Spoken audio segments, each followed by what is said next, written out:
You think women are choosing men based on the perfect line, the perfect look, the perfect trick. But the truth is, the harder you try to win her, the faster you teach her that you don't believe you're enough. The two magic words are not some spell. They're not a hack. They're not a tactic. They're I'm good. And before you roll your eyes and think that sounds too simple, understand this. Simple is exactly why it works, because attraction is not built on your performance. It's built on your position. It's built on what your nervous system says before your mouth even opens. It's built on whether you stand in front of a woman like a man with a life or like a man asking her permission to feel valuable. If you need reminders like this, subscribe now, not for me, for you. Because you don't need more noise. You need truth on repeat until your standards are stronger than your loneliness. Here's what it really means when I say those two words matter. I'm good does not mean cold. It does not mean arrogant. It does not mean detached, bitter, or pretending not to care. It means you are not negotiating your self-respect for attention. It means you are not auditioning for basic human warmth.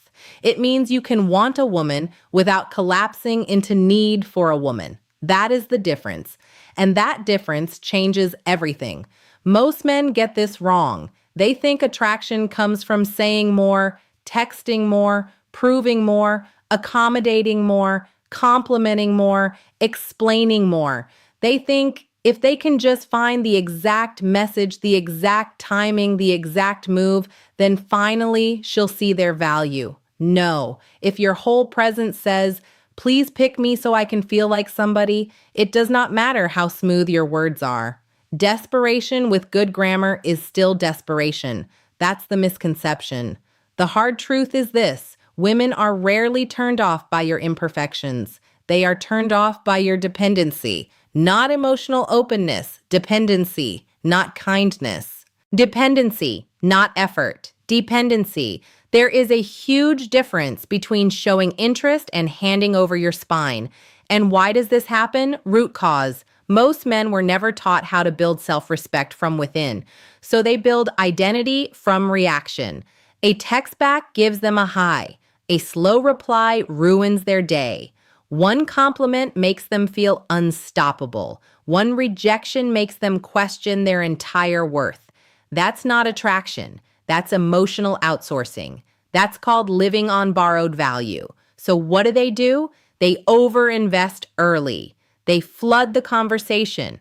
They agree with everything. They hide their standards. They become hyper available. They act like every woman is the last woman on earth. And then they wonder why they don't feel chosen. Listen carefully. People do not trust energy that has no center. If you abandon yourself the second someone attractive walks into your life, she doesn't see romance. She sees instability. And the cost of that is brutal. You stop speaking honestly. You stop setting boundaries. You stop evaluating her character because you're too busy hoping she likes yours. You stop leading your life and start orbiting hers. You stop being present. You stop being real. You stop being a man she could actually respect because you're busy becoming a version of yourself built for approval. Read that again in your mind. You stop being real. That is why so many men are exhausted. Not because dating is impossible, not because women are impossible, because they are performing constantly, performing confidence, performing nonchalance, performing interest, performing indifference. They are never actually standing in who they are. They are trying to manage outcomes instead of embodying value. And women can feel that. A woman might not be able to explain it in clinical language, but she can feel the difference between a man who is present and a man who is pleading, between a man who appreciates her and a man who worships her, between a man who invites her into his life and a man who abandons his life the second she appears. Presence is attractive, hunger is heavy, groundedness is attractive, neediness is loud, reality is attractive, fantasy is exhausting. So when I say the two magic words are I'm good, I'm telling you to return to your center. I'm telling you to stop approaching women like they are judges at the gate of your manhood. They are not the source. They are the mirror. They reveal what you believe about yourself. If a woman pulls away and you instantly panic, what does that reveal? If she delays a text and your mind starts spiraling, what does that reveal? If you feel the urge to over-explain, over-give, over-chase, over-fix, over-pursue, what does that reveal? It reveals that somewhere deep down, you still believe love must be earned through self-abandonment. And that belief will poison every connection you touch. You want the reframe? Here it is. Attraction is not you trying to become enough for her. Attraction is what happens when you stop betraying yourself in her presence. That's the shift. Now picture the man who understands this. He walks into a room and nothing in him is begging to be noticed. He's not shrinking and he's not peacocking. He doesn't need to dominate the room and he doesn't need to disappear in it. He is simply there, grounded, calm, eyes clear, voice steady. He listens because he is not rushing to impress. He speaks directly because he is not afraid of tension. He can laugh, he can flirt, he can be warm, but there is a line in him that does not move. That man does not text all day to manufacture fake intimacy. He does not agree just to stay liked. He does not panic when a woman has standards because he has standards too. He does not chase confusion. He does not beg for clarity from someone giving him inconsistency. He notices, he evaluates, he decides. That's called self-respect. He knows attraction without respect becomes obsession. He knows chemistry without character becomes chaos. He knows beauty without peace is expensive. So he is not hypnotized by surface. He's paying attention to substance. Can she communicate? Can she be honest? Can she be consistent? Can she respect boundaries? Can she bring peace, not just stimulation? That man is not asking, how do I make her like me? He is asking, does this connection deserve my time, my energy, my leadership, my life? That question alone will change your entire reality because now you are no longer a beggar in the marketplace of attention. Now you are a man with discernment. Now you are not trying to be chosen by everyone. You are trying to build something real with someone aligned. Massive difference. And let's deal with another lie. Some men hear this and think it means becoming emotionally unavailable. Wrong. Dead wrong. Being grounded is not the same as being numb. A weak man clings. A wounded man hides. A strong man remains open without becoming dependent. He can care deeply without collapsing. He can express interest without surrendering dignity. He can hear no without feeling small. He can hear yes without losing composure. That is power. Not the fake internet version of power. Not manipulative games. Not making her jealous, not acting distant to trigger pursuit. That's insecurity wearing a costume. Real power is self-command. Real power is emotional regulation. Real power is being able to say, I want this, but I do not need this to validate me. Real power is being able to walk away from what dishonors you, even when you're lonely, even when she's beautiful, even when part of you wants to stay and negotiate. Especially then. Because every time you tolerate what violates you, you send yourself a message. You tell yourself your standards are optional. You tell yourself your peace is cheap. You tell yourself your attention can be bought with a smile and a mixed signal. And then you wonder why your confidence feels hollow. Hollow confidence comes from compromised behavior. You don't trust yourself because you keep watching yourself fold. So stop folding. Stop trying to be so agreeable. Stop explaining your value to people committed to misunderstanding it. Stop double texting someone who is clearly comfortable letting you carry the whole exchange. Stop fantasizing about potential while ignoring patterns. Stop calling anxiety chemistry. Stop calling inconsistency mystery. Stop calling disrespect a challenge. It's not a challenge. It's a warning. And now, do this instead. Slow down. Speak less, but mean more.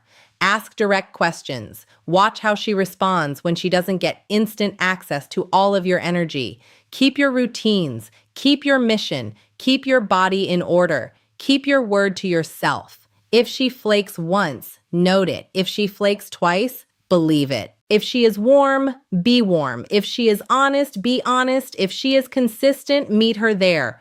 But never race ahead of reality. Let me say that again. Never race ahead of reality.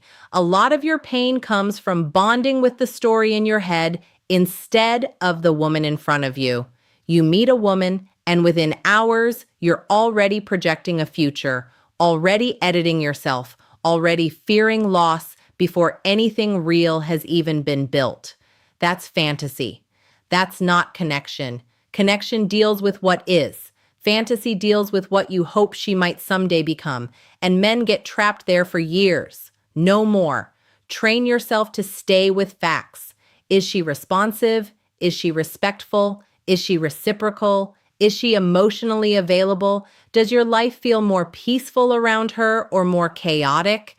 Do you feel more like yourself or less like yourself? Those questions will protect you more than any pickup line ever will. And when you feel that impulse to chase, to prove, to rescue, to overgive, bring yourself back to those two words. I'm good, not as an attitude, as an anchor. I'm good means I do not need to force what is not flowing. I'm good means I can survive disappointment without abandoning myself. I'm good means I refuse to trade my identity for temporary attention. I'm good means I'd rather be alone in truth than attached in confusion.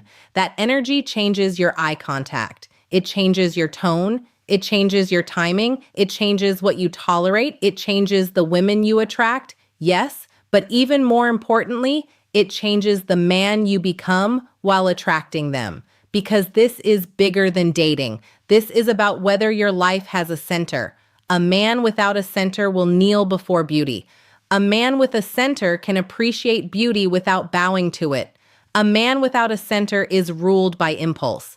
A man with a center is guided by principle. A man without a center confuses attention with affection. A man with a center knows that peace, trust, and consistency are the real signs of something worth building. And women feel safest with men who have a center, not because those men are controlling, because they are stable, predictable in the best way, solid. They don't erupt, implode, chase, disappear, and return with excuses. They don't make every emotional wave someone else's problem. They don't need a woman to mother their self-worth. They know who they are before romance arrives, and they still know who they are if romance leaves.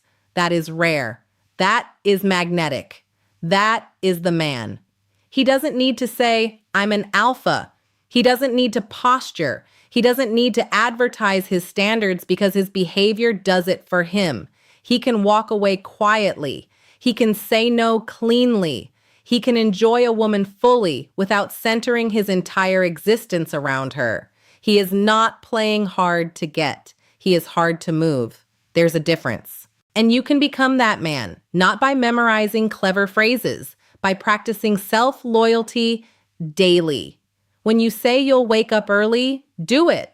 When you say you'll train, train. When you say you won't text her again after clear disinterest, don't. When you know something feels off, stop rationalizing. When your body tells you you're anxious, don't mask it with more pursuit. Pause. Regulate. Return to yourself. Do that enough times and a new identity forms. Now, you're not the guy who gets lost in women. You're the guy who remains himself around women. You're not the guy praying for validation. You're the guy offering presence. You're not the guy trying to be unforgettable through force. You become unforgettable because you are rare, clear, calm, boundaried, honest, alive. And let me tell you something most men are afraid to hear. Not every woman will want you. Good. She shouldn't. You are not here to be universally accepted. You are here to be deeply aligned. Chasing universal approval is weakness. Living in truth is strength. When you stop trying to attract everyone, you start becoming visible to the right one. And even before she arrives, your life gets better. You sleep better. You think clearer. You stop living in emotional volatility. Your purpose sharpens. Your standards rise. Your conversations become cleaner. Your decisions become faster. Your energy comes back. Why? Because you are no longer leaking your power through obsession, fantasy, and overinvestment. You called it love. Sometimes it was just hunger. You called it chemistry. Sometimes it was just anxiety. You called it hope. Sometimes it was refusal to face reality. Face it now. Face who you become when you are lonely. Face how quickly you compromise when you're attracted. Face the stories you tell yourself when someone pulls away.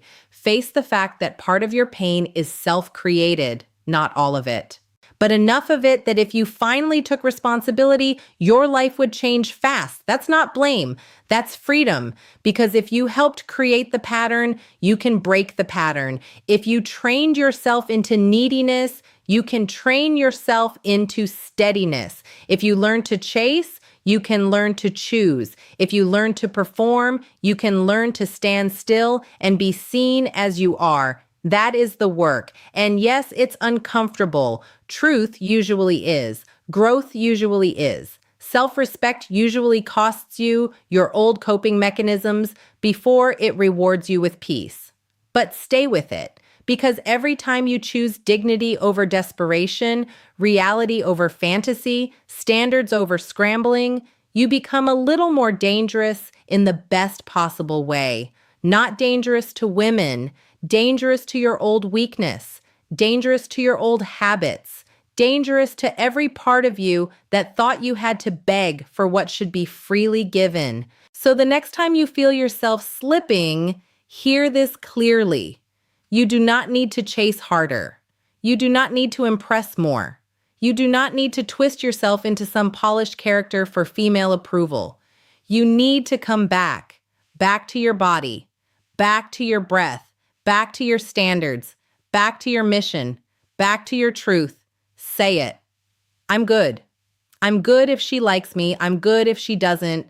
I'm good expressing interest. I'm good walking away. I'm good being warm. I'm good holding the line. I'm good alone. I'm good until something real proves itself worthy of my investment. That is not ego. That is wholeness. And from that place, ironically, you become far more attractive because now your energy is clean. You are not trying to take. You are not trying to consume. You are not trying to use a woman to patch a hole in your identity. You are meeting her as a full man, not a starving one. That changes the entire interaction. She can feel the difference. More importantly, you can feel the difference. And that feeling is the beginning of a new life. So no, the answer was never some magic phrase to control women. The answer was the internal posture those two words represent. The answer was your self-respect. The answer was your groundedness. The answer was your ability to remain yourself in the presence of beauty, tension, uncertainty, and desire. The answer was never out there. You are the answer. Not the broken, chasing, approval-hungry version of you, the real you, the disciplined you, the honest you, the man who no longer confuses being wanted with being worthy, the man who can open his heart without dropping his standards, the man who can desire deeply without losing his name, the man who knows that what is meant for him will not require him to betray himself to keep it. Become that man and everything changes. If you want more truth like this, subscribe, because the world will keep feeding you fantasy if you don't deliberately train your mind on reality. And if you're building yourself into a man of clarity, standards, and self-respect, you're not alone here. You belong among men who would rather be refined by truth than comforted by lies.